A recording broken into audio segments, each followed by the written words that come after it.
So I'm enjoying to see the Nintendo Switch. It is Nintendo's brand new console, and I've been given private access to a Switch right here. This is a very interesting device. How it's designed is it's got a touch screen over here. This is a touch screen. It's confirmed. You can use multiple fingers on it, and you can interact with different things on the screen. And when you pull it out of the dock, when you've docked it in, firstly, whatever was on the screen over here gets transferred to the television, which is crazy cool. And then when you undock it, it automatically switches to what's happening on the screen over here, so that you can continue playing and walk away with it. It's got a battery life of between 3 to 6 hours. That's what I've been told. So one of the big unique things that it does is it undocks the Joy-Con on either side. You press a button, and then this just slides up pretty seamlessly, pretty easily, and pretty intuitively. And then this becomes a controller for the actual device. So if I undock both of the Joy-Cons, so I've got the left and right one out there, I'm able to play the game like this.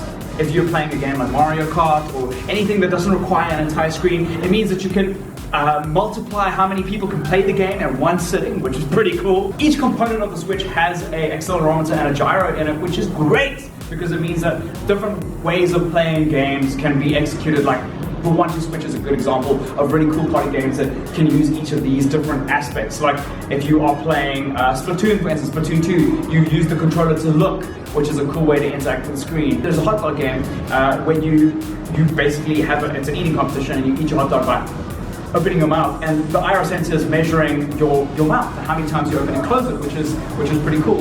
And there's so many creative ways that developers can start using this hardware to create cool games. It really does remind me of the Nintendo Wii. Like when the Wii came out, like a lot of people were confused as to what it was, how it was going to work, but when developers got hold of it, and when Nintendo dropped some of the games that they wanted you to play on it, like it all started to make sense. Everything started to fall into place. If you really want to have a strap, say you're playing something like 1-2 Switch, what you do is you slide this in like this, and you have a strap with extra buttons. It's a little bit easier to hold, it's a little bit bigger, and it's a great way to use the Joy-Con. Now, if you have this in the dock and you want to play on the screen, you need to use what they call the Joy-Con grip. Now this is like a traditional game controller, but check this out.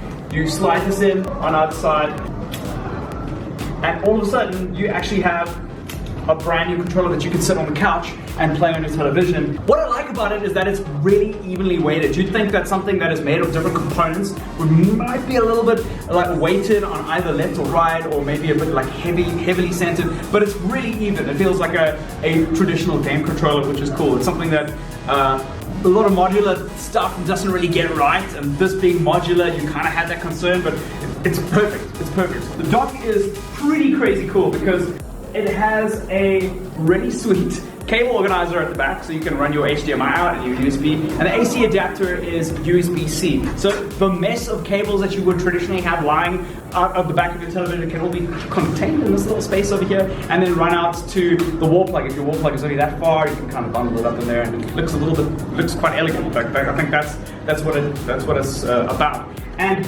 docking it, I thought was going to be a little bit dangerous because it is a USB-C, and you know that like sometimes you have your phone and you like can scratch the bottom of your phone with USB-C, but it's got little rubber grips on the inside, and you just like drop it in, and the weight of the console just docks it there. It's docked.